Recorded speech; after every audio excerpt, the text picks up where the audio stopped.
Hello बच्चों, स्वागत है आप लोगों का आपके अपने यूट्यूब चैनल ड्रीम एजुकेशन में। आज हम आप लोग के लिए लेकर आए हैं अर्थशास्त्र विषय के चैप्टर नंबर 6 वैश्वीकरण। इसके महत्वपूर्ण ऑब्जेक्टिव प्रश्न जो आपके बोर्ड एग्जाम के लिए काफ़ी महत्वपूर्ण साबित होने वाले हैं। निश्चित रूप से ये क्वेश्चंस आपको बहुत लाभ देंगे एग्ज़ाम की दृष्टि से। आप इस वीडियो को पूरा अवश्य देखें और अपना जो भी राय हो उसे कमेंट में ज़रूर बताएं कि कैसा लगा आपको ये वीडियो, और अगर अच्छा लगे तो इसे लाइक, शेयर और सब्सक्राइब भी अवश्य करें। ठीक है, तो शुरू करते हैं इस वीडियो को। पहला सवाल है, वैश्वीकरण का अर्थ है, यानी वैश्वीकरण का क्या अर्थ होता है। चलिए ऑप्शन पे विचार करते हैं। पहले ऑप्शन देखते हैं। पहला ऑप्शन है विदेशी पूंजी एवं विनियोग पर रोक।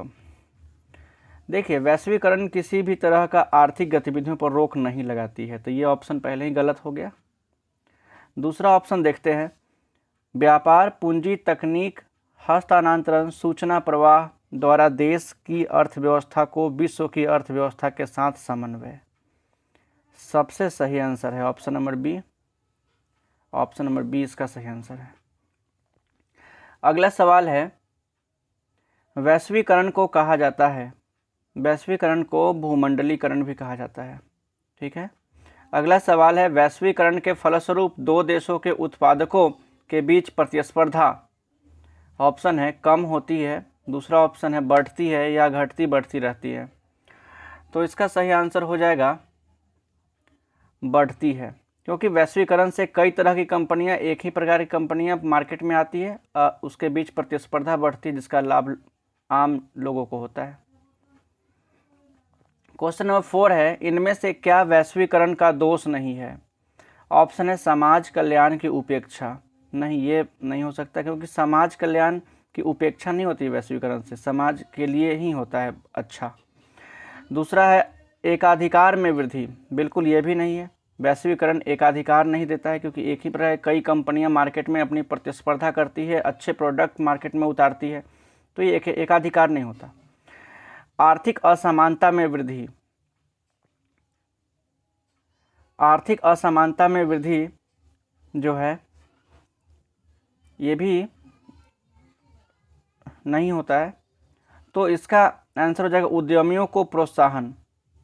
जी हाँ, उद्यमियों को प्रोत्साहन मिलता है इस तरह की अर्थव्यवस्था में, यह जो है वैश्वीकरण का कोई दोष नहीं है। ऑप्शन नंबर डी इसका आंसर हो जाएगा। अगले सवाल की तरफ बढ़ते हैं। वैश्वीकरण को प्रोत्साहित करने वाले प्रमुख कारक कौन कौन से हैं। वैश्वीकरण को प्रोत्साहित करने वाले प्रमुख कारक कौन कौन से हैं, तो इसका ऑप्शन है प्रतिस्पर्धा, दूसरा ऑप्शन है उदारवादी नीतियाँ, तीसरा ऑप्शन है विकासशील अर्थव्यवस्थाओं के अनुभव, चौथा ऑप्शन इनमें से सभी, यही आंसर हो जाएगा। ठीक है, अगले सवाल की तरफ बढ़ते हैं। वैश्वीकरण की प्रमुख विशेषता या उद्देश्य क्या है। वैश्वीकरण की प्रमुख विशेषता या उद्देश्य है ऑप्शन नंबर ए वस्तुओं का मुक्त प्रवाह, बिल्कुल, दूसरा ऑप्शन है पूंजी का मुक्त प्रवाह, तीसरा है प्रौद्योगिकी का मुक्त प्रवाह, चौथा है इनमें से सभी। इसका आंसर हो जाएगा इनमें से सभी। अगले सवाल की तरफ बढ़ते हैं। क्वेश्चन नंबर 7 है, भारत में स्थित कॉल सेंटर किस उद्देश्य से कार्य कर रहे हैं। देखिए, इसका एकमात्र उद्देश्य है ग्राहकों की सेवा के लिए। ठीक है, ऑप्शन नंबर 20 का आंसर हो जाएगा। इसके बाद है 8 नंबर, अंतर्राष्ट्रीय बाजारों के एकीकरण को क्या कहते हैं। तो एकीकरण, अंतर्राष्ट्रीय बाजारों के एकीकरण को वैश्वीकरण कहते हैं। ठीक है, क्योंकि आप जानते ही होंगे कि वैश्वीकरण क्या है। देखिए, आपको बताते चले कि वैश्वीकरण का अर्थ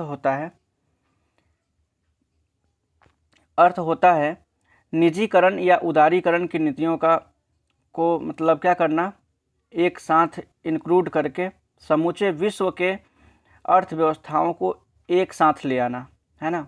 वैश्वीकरण का यह अर्थ है कि विश्व की अर्थव्यवस्थाओं का एकीकरण करना, जिससे कि व्यापार मुक्त और सुलभ हो, है कि नहीं।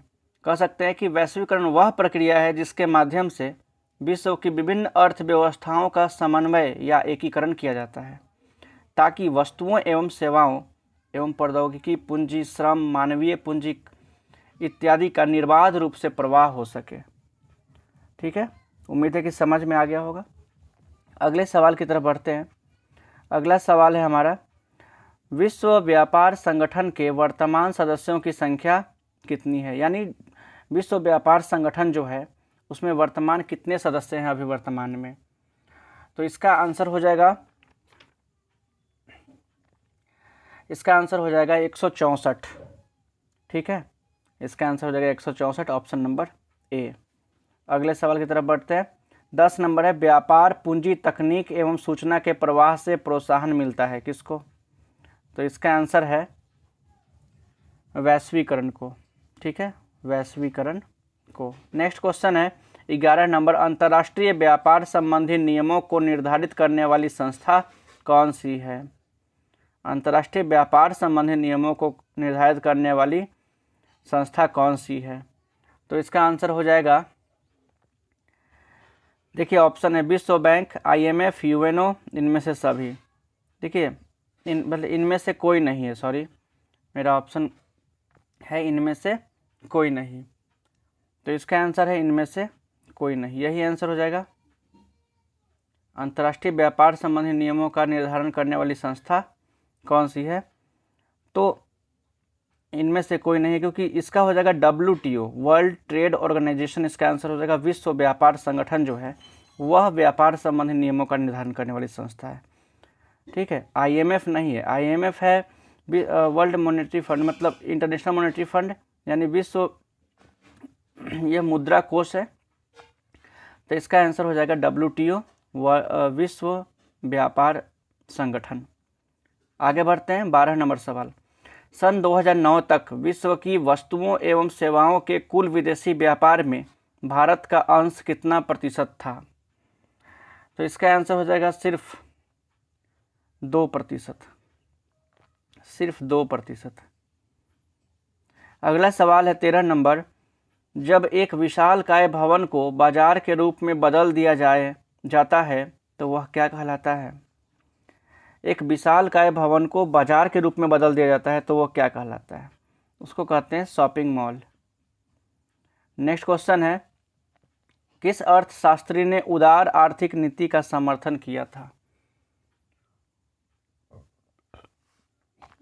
तो इसका आंसर है एडम स्मिथ ने, ऑप्शन नंबर बी। अगला सवाल है, उदारीकरण का तात्पर्य है, उदारीकरण का तात्पर्य क्या है। एक, अर्थव्यवस्था में आर्थिक नियंत्रण को समाप्त करना। दूसरा है MRTP एक्ट में छूट मिलना।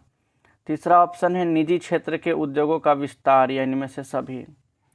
इसका सही आंसर हो जाएगा निजी क्षेत्रों के उद्योगों का विस्तार। इसका आंसर हो जाएगा उदारीकरण। अगला सवाल है, इनमें से कौन सी बहुराष्ट्रीय कंपनी है। काफ़ी महत्वपूर्ण सवाल है, ऐसे सवाल हर वर्ष पूछे जाते हैं। तो इसका ऑप्शन है फोर्ड मोटर्स, दूसरा ऑप्शन है सैमसंग, तीसरा है कोका कोला, चौथा इनमें से सभी। देखिए बहुराष्ट्रीय कंपनी इनमें से सभी दिख रहा है, क्योंकि ये सभी बहुराष्ट्रीय कंपनी है, फोर्ड मोटर्स भी, सैमसंग भी और कोका कोला भी। 17 नंबर सवाल है, इनमें कौन बहुराष्ट्रीय कंपनी नहीं है। तो बहुराष्ट्रीय कंपनी इसमें कौन नहीं है, तो फोर्ड मोटर्स तो है, सैमसंग है, कोका कोला। इसका आंसर हो जाएगा संतोष, यह बहुराष्ट्रीय कंपनी नहीं है। अगला सवाल है 18 नंबर, नई आर्थिक नीति के घटक है। नई आर्थिक नीति के घटक कौन कौन है। उदारीकरण, निजीकरण एवं वैश्वीकरण, ये सभी है। ठीक है, ऑप्शन नंबर इसका डी हो जाएगा, उदारीकरण, निजीकरण एवं वैश्वीकरण। अगले सवाल की तरफ बढ़ते हैं। अगला सवाल है हमारा, बहुराष्ट्रीय कंपनियों के द्वारा दूसरे देशों में निवेश का सबसे सामान्य तरीका क्या है। ठीक है, दूसरे देशों में निवेश का सबसे सामान्य तरीका क्या है। ऑप्शन है नए कारखाने स्थापित करना। ठीक, कोई भी कंपनी सबसे पहले नया कारखाना स्थापित करता है किसी देश में। स्थानीय कंपनियों को खरीद लेना, फिर छोटी छोटी स्थानीय कंपनियों को खरीद कर उस कंपनी में अपने उत्पादन करवाना। तीसरा, स्थानीय कंपनियों से साझेदारी करना या फिर साझेदारी करना। ये सभी ऑप्शन सही है, यानी ऑप्शन नंबर डी इसका उत्तर होगा। अगला सवाल है 20 नंबर, पार्ले ग्रुप के थम्स अप नामक ब्रांड को किस कंपनी ने, यानी किस बहुराष्ट्रीय कंपनी ने खरीद लिया है। थम्स अप जो है इसको किसने खरीदा, तो इसका आंसर हो जाएगा कोका कोला, ऑप्शन ए इसका आंसर हो जाएगा। इनमें से कौन भारतीय बहुराष्ट्रीय कंपनी है। इसका आंसर हो जाएगा डाबर, ये भारत की है। निजीकरण का तात्पर्य क्या है, मतलब निजीकरण का क्या तात्पर्य है? तो ऑप्शन है सार्वजनिक क्षेत्र के उद्योगों को निजी क्षेत्र में के हाथ में हस्तांतरित कर देना, ये सही है। दूसरा ऑप्शन है निजी क्षेत्र पर अनावश्यक प्रतिबंधों को हटा देना। ठीक है, अगला सवाल है, मतलब अगला ऑप्शन है, तीसरा ऑप्शन निजी क्षेत्र की महत्वपूर्ण भूमिका, और ऑप्शन डी है सब उपयुक्त सभी के हाथ हस्तांतरित करना। तो इसका आंसर हो जाएगा सार्वजनिक क्षेत्र के निजी क्षेत्रों में हस्तांतरित कर देना, यानी ऑप्शन नंबर ए इसका सही आंसर हो जाएगा, ऑप्शन नंबर ए। अगला सवाल है निम्न में से कौन विदेशी ब्रांड नहीं है, यानी विदेशी नहीं है तो भारत का होगा, है ना। तो इसका आंसर है टाटा। बाकी हुंडई जो है, टोयोटा है, फोर्ड है, ये सब 4 व्हीलर गाड़ियों का कंपनी है, जिसमें से टाटा एकमात्र ऐसी कंपनी है जो भारतीय है। नेक्स्ट क्वेश्चन है क्वेश्चन नंबर 24। देखिए, वैश्विक गांव किस युग की अवधारणा है? तो वैश्विक गांव किस युग की अवधारणा है, यानी वैश्वीकरण जो है इसको आधुनिक युग की अवधारणा है। 25 नंबर, इनमें कौन भारतीय बहुराष्ट्रीय कंपनी है? तो इसका आंसर हो जाएगा टाटा। अगला सवाल है वैश्वीकरण के मुख्य अंग कितने हैं? वैश्वीकरण के मुख्य अंग कितने हैं? तो इसका आंसर है 5। ठीक है, अगला सवाल है 27 नंबर, विश्व व्यापार संगठन का मुख्यालय कहाँ है? तो इसका आंसर हो जाएगा जेनेवा। बिल्कुल, विश्व व्यापार संगठन का मुख्यालय यानी WTO का मुख्यालय कहाँ है? वर्ल्ड ट्रेड ऑर्गेनाइजेशन का मुख्यालय जेनेवा में है। अगला सवाल है विश्व व्यापार संगठन की स्थापना कब हुई थी? तो इसका आंसर हो जाएगा 1995 में। ठीक है, इसका आंसर हो जाएगा 1995 में। अगला सवाल है 29 नंबर, निम्न में से क्या नई आर्थिक नीति का अंग नहीं है? निजीकरण, वैश्वीकरण, उदारीकरण या राष्ट्रीयकरण? राष्ट्रीयकरण इसका आंसर हो जाएगा, बाकी ये तीनों है। ठीक है, बाकी जो तीनों है ये नई आर्थिक नीति का उदाहरण है। अगला सवाल देखते हैं, भारत में वैश्वीकरण की प्रक्रिया कब शुरू हुई? तो वैश्वीकरण की शुरुआत जो है भारत में ये 1991 में हुई थी। ठीक है, कब हुई थी? 1991 में हुई थी। बढ़ते नेक्स्ट क्वेश्चन की तरफ, हमारे देश का कौन सा शहर सूचना प्रौद्योगिकी का केंद्र बन गया है? तो इसका आंसर है बेंगलुरु। बेंगलुरु सूचना और प्रौद्योगिकी का केंद्र बन गया है। 32 नंबर, पूरे विश्व में आर्थिक वर्चस्व है किसका? तो इसका आंसर है अमेरिका का। अगला सवाल है 33 नंबर, अमेरिका से पहले किस देश की पूरी दुनिया पर राजनीतिक और आर्थिक वर्चस्व बना हुआ था? तो इसका आंसर हो जाएगा ब्रिटेन। अमेरिका से पहले ब्रिटेन ही जो था पूरे विश्व पर अपना आर्थिक वर्चस्व बनाए हुए था, विश्व के बड़े भाग पर अपना उपनिवेश रखे हुए था, है ना।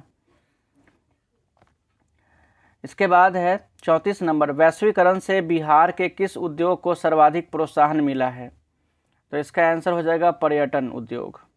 बिहार में कुछ ऐसे स्थान हैं जहाँ पे टूरिस्ट लोग आते हैं, तो ये पर्यटन उद्योग को बढ़ावा मिला है, जैसे वैशाली, पटना, बोधगया, राजगीर, ये सब जो है।